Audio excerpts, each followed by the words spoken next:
Hi everybody, welcome back to Vanessa's Daily Journey. How are you guys doing today? Or is it Vanessa's Daily Life? I forgot, girl. I think it's Vanessa's Daily Life. I'm itching to change the name again, y'all. But anyway, I haven't thought of another name to change the channel to, but I'm cruising. Like they say, you cruising for a bruising. I'm cruising for a name change and it just ain't hit me yet.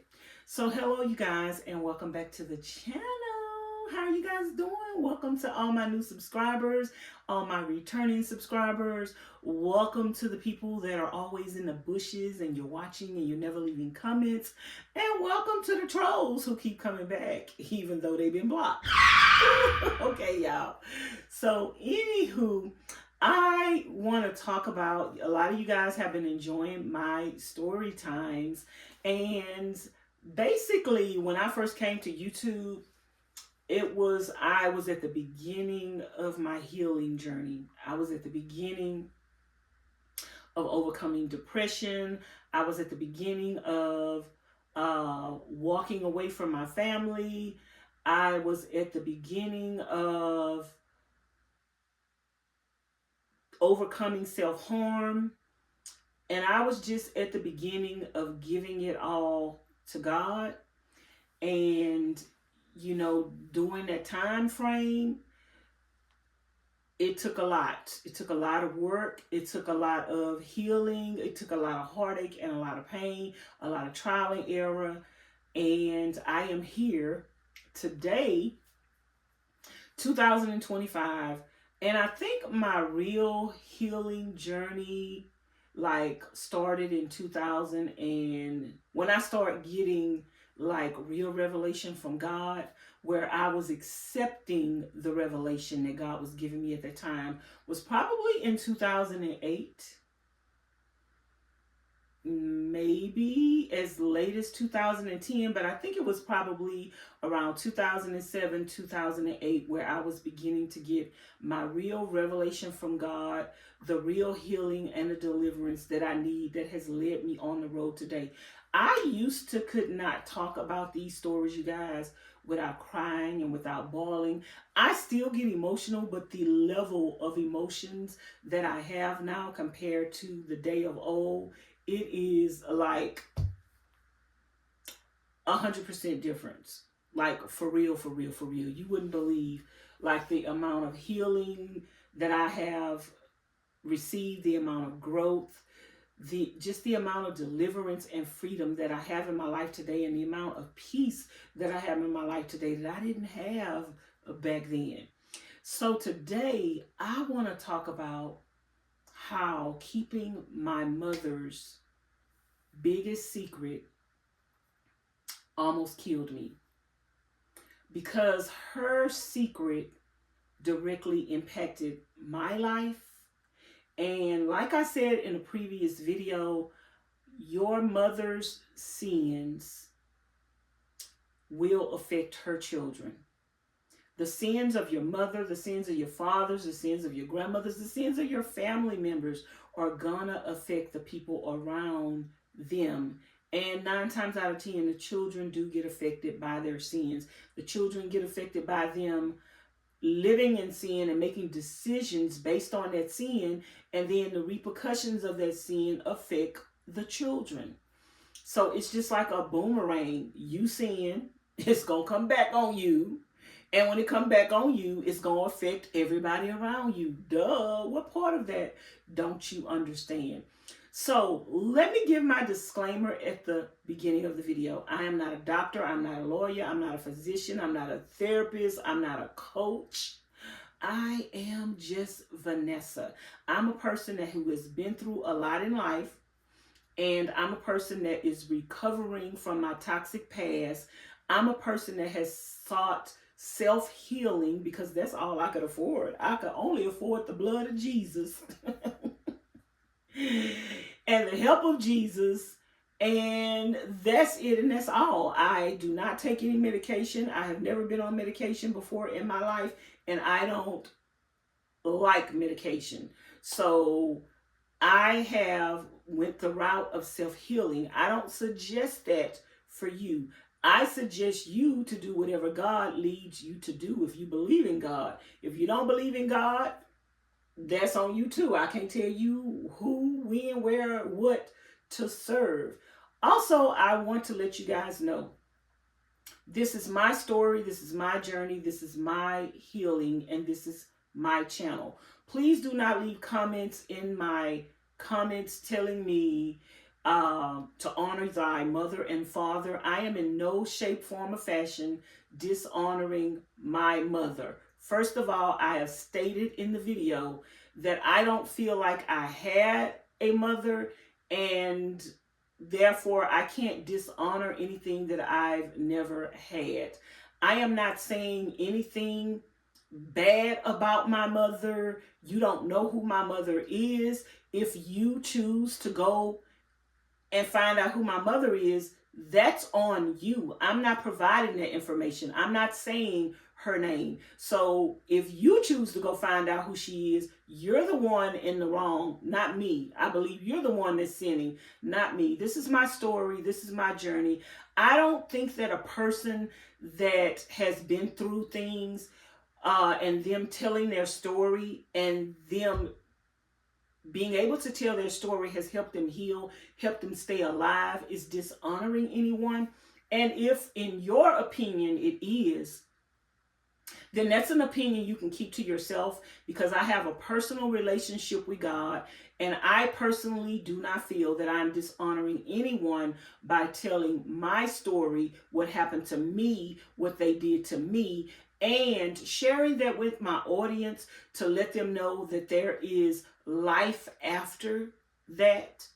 Like, there are so many people in the world that are possibly in the same position that I was in, that wanted to self-harm themselves, and they may be feeling that right now at this very moment when my video comes across their screen. So you are not God. You do not know how God is using me. You do not know the purpose or the intent that God have for my testimony, for my videos. So please keep your opinions to yourself. Anybody that leaves any comments in on my channel telling me to be quiet, telling me not to tell my story, telling me pretty much the same thing my mama told me, to get over it, it's in the past, telling me that the Bible says to honor your mother and father, I delete those comments. And you will never see them. You will never get a response from me. You will never get a heart from me, because that comment will never ever stay on my channel. As I stated, this is my channel. This is my healing journey. This is my life. This is my story. No one gets to tell me whether or not I can talk about that story. No one gets to tell me how often I should talk about that story. No one gets to tell me to let go and let God, because I've already done that. You don't know my walk with Him. You don't know my healing journey, and you don't know my assignment from Him. So now that we've gotten that out the way, I can go ahead and get into the story time of how my mother's biggest secret almost killed me. If you have been following me on YouTube for a long time, I'm talking about the channels that I have now did not even exist. But if you've been following me a long time, then I've already told this story on YouTube before. But that channel that I told it on does not exist anymore, because I foolishly, in frustration one day, deleted the channel. But if you know me from way back then, girl, kudos to you, because that was like a long time ago. That was like probably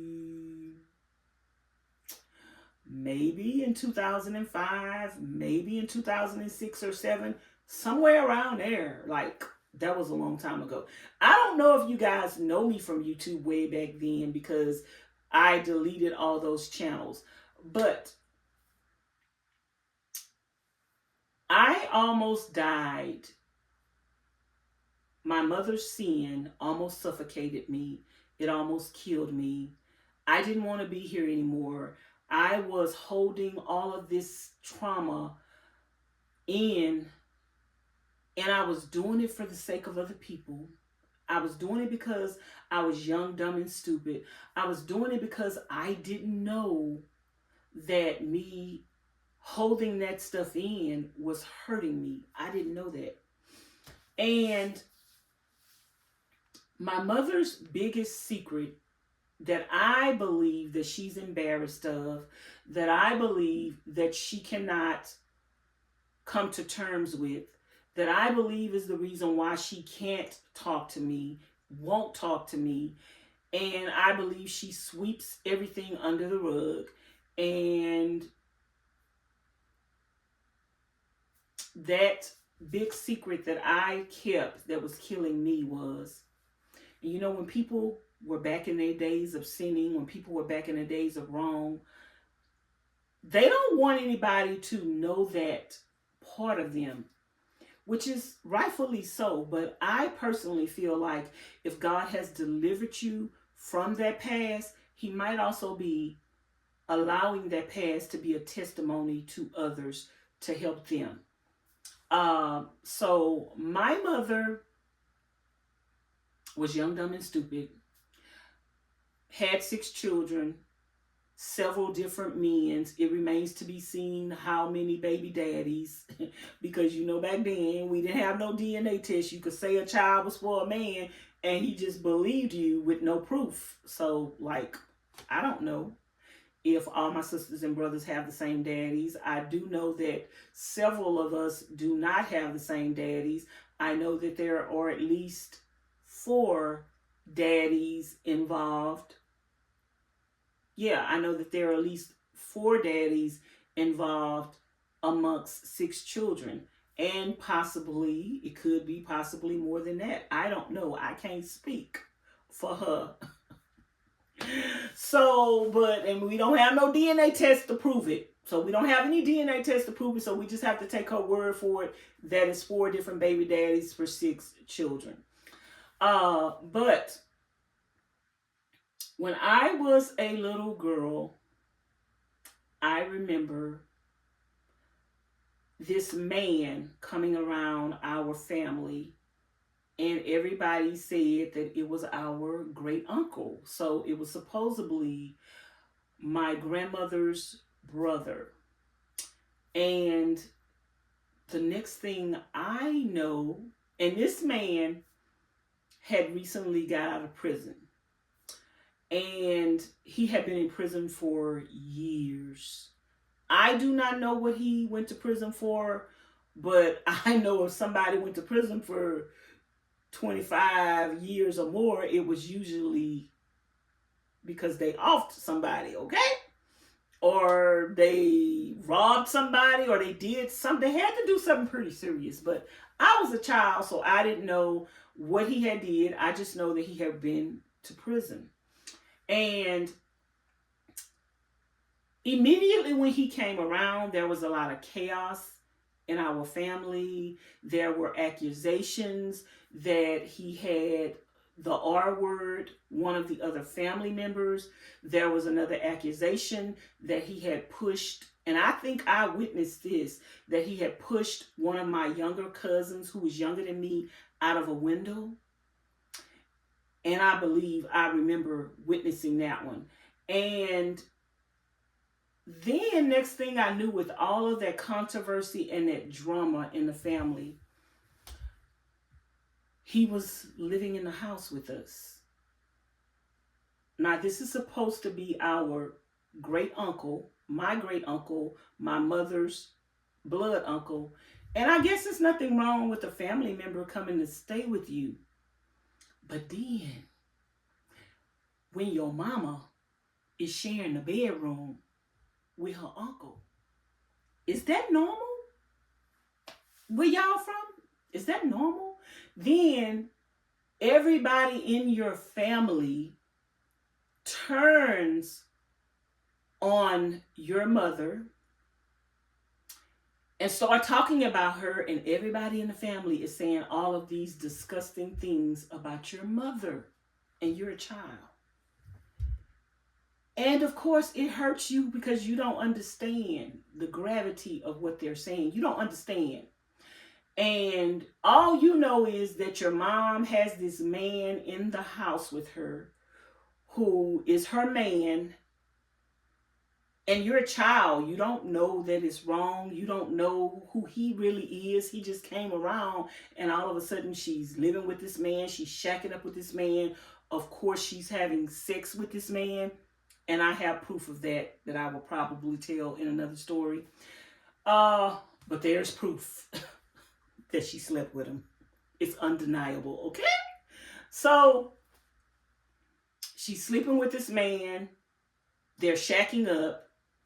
We're living in an area where he was staying, like she had to kind of flee the neighborhood where her family was because everybody was scolding her and telling her what she was doing was wrong. She didn't want to hear it.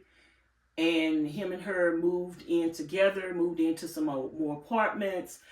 At the time, I think she had 4 children. At the time, I think she had 4 kids. Or maybe, yeah, at the time, I think she had 4 children. And so she moved with us. We're staying in this 2-bedroom duplex apartment that's in the hood. And the people start talking around there. A word gets out some kind of way that she's shacking up and living with her own uncle. People start attacking her there. Next thing you know, we move again. We move into a house. And all I remember is the yard was big. And all I remember is at that time, they used to put us at the house a lot.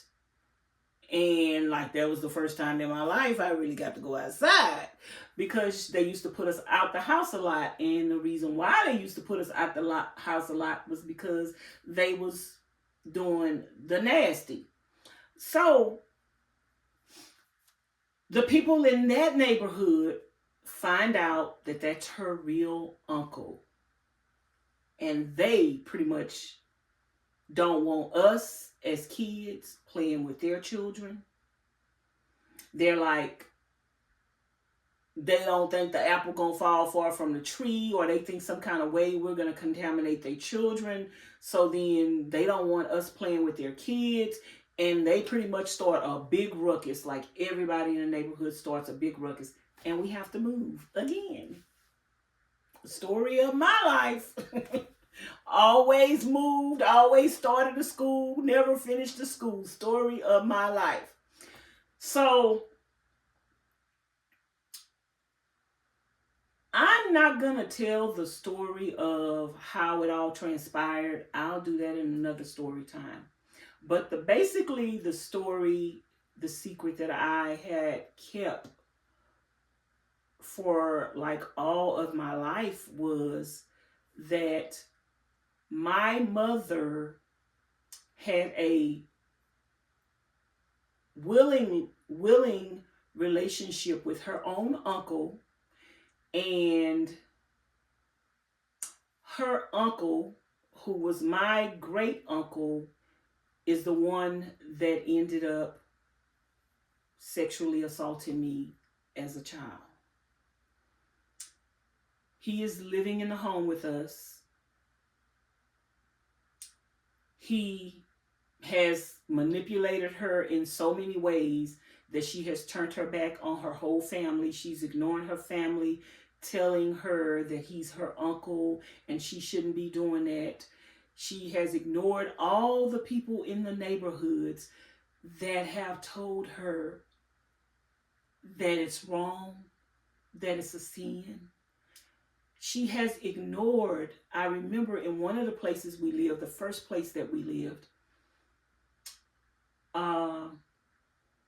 we used to go to church with a church that came in the neighborhood to pick up the children. And the little, the preacher and his wife had a son. And I truly believe that I have suppressed memories of what all this man done to me, because I truly believe that he assaulted me more than once. But I believe that the gravity of what he did to me one particular time is the one that I really remember. But in my opinion, there is evidence that he did it to me more than once. Because the first time that I remember him doing it to me is after this incident that I'm about to tell you. So him and my mom was shacking up. We were living in this little duplex house, and the pastor and his wife used to come by and get us kids. And the pastor's son, one day we were at the pastor's house or something. All the kids were invited to the pastor's house, or was at church or something. And one day, I'm a little girl, you guys. I don't remember how old I was. I could have been anywhere from 10 years old. I could have been anywhere from 8 years old to 12 years old. I don't recall my age. And so me and the little boy, everybody was playing hide and go seek and everything. And I told the little boy, let's play mama and daddy. Because that's what I seen my mama doing with her uncle. And he was like, okay, I'm gonna play mama and daddy. And then I was like, you got to kiss me. And then the little boy was like, his mom and dad must have had to talk with him. And I am so grateful that they did, because I didn't have that talk. I didn't know. I was just acting out what I was seeing. And he didn't do whatever it is that I was like, let's make pies. He didn't want to play mom and daddy. I was like, let's make pies. Let's do this. Let's do that. He didn't want to do it. So he went back and told his mom. And I remember his mom coming to our house, the mom and the husband, the pastor and the wife, coming to our house, telling my mother what happened, telling my mother someone in that house is messing with her. Someone in that house is doing these things to her. And my mom totally ignored the pastor and his wife. And that's why we moved. Because the pastor and his wife was telling her the situation she was in was wrong, it was in sin, and that it's affecting your children, and someone is fooling with your daughter. And my mother totally disregarded what that pastor told her, and we moved. And she was telling the truth. And so this is one reason why I totally believe my mom knew what was going on with me. And she might have even approved that message. Because if someone comes to you and tell you your child did this, your child did that, and your child is only acting out on what is being done to her, that is a moment for you to consider, and that's a moment for you to reflect, and that is a moment for you to evaluate the situation, and that is a moment for you to say, if you don't totally believe at that time, you need to start keeping your eyes and your ears open. If you love your children and things are happening to your children that are concerning, you are going to become more vigilant about it. She didn't do that. I wonder why. So we moved to this other neighborhood, and that's where the neighbors were making a ruckus. But before they end up making her move is when he did what he did to me. And it was a very peculiar, like when I'm a child, I don't understand